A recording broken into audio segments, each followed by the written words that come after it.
Well, good morning. Good morning. Here we are. We're in the second day of the new year. We are getting ready to see what God's going to do in this new year for you and for me.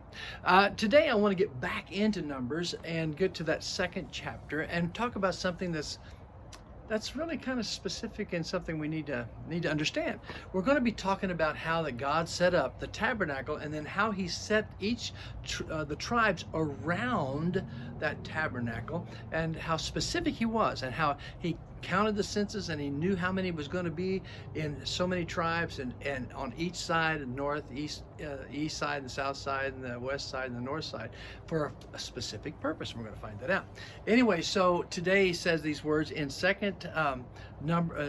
the second chapter in verse 1, and the Lord spoke to Moses and said, and Aaron saying, every one of the children of Israel shall camp by his own standard beside the emblems of his father's house. They shall camp some distance from the tabernacle of meeting. And then it just goes on to say, and on the east side, toward the rising of the sun, those of the standard of the forces with Judah shall camp according to their armies. And he goes on to explain how there was 3 tribes on each side. And it starts off on the east side with Judah. And there was, in Judah's tribe, there was 74,600. And Issachar's tribe there was on that side. And Zebulun was on that side. And so they had these 3 tribes on the east side.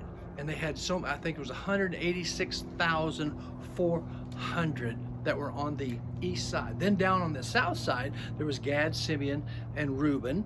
And then on the west side was Ephraim, Manasseh, and Benjamin. And then on the north side, there was Naphtali, Asher, and Dan. So all of them surrounded the tabernacle. And as they surrounded that tabernacle, the nation was based on these 12 tribes that were around this tabernacle.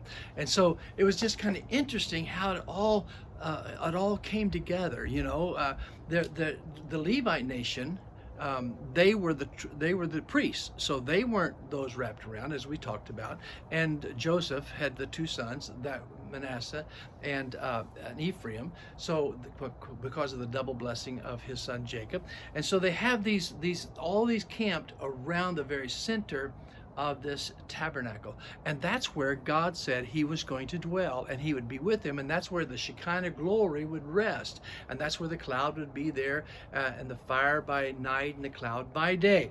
And so it really pointed to the fact that that God was the center of their life, the very center core of their life. Everything faced toward every tribe faced toward that tabernacle.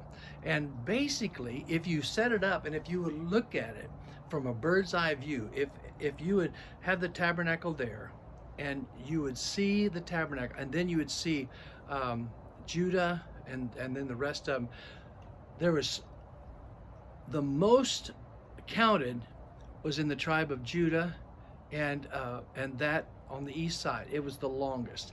Then basically on each side, they were about the same, 151,000 on each side. And then on the west side was the smallest number. Now, what am I saying this for? If I could just draw a picture, put the tabernacle there, and then draw the tribes up to the north and to the south, and then the smaller tribes to the west, and the longest tribe to the east, if you would look from a bird's eye view, it would look like a cross. If you get a chance, you ought to see it. If you can go to your Bible and go to Numbers, you would see the cross. It centers on Christ. And for us, if we're going to have a phenomenal 2021, our lives must, at the center, at the core of our lives, should be Jesus. We live for Christ. We talk through Christ. We think through Christ. We treat our bosses. We treat our job. We treat our families as Christ would have us. As we center upon Christ, we say, Jesus, how do we react? We want to react according to Christ. Everything's centered upon him. If he's the center, we'll treat our wives different. We'll treat our husbands different. We'll treat our bosses different. We'll treat our jobs, our kids those we associate with, because he's first, and he wants to respond to us and then through us. And if we center our life upon Christ, our life will be fulfilled in the very purposes of God in 2021. Oh, let's do that. Let's center our lives on Christ. See you tomorrow.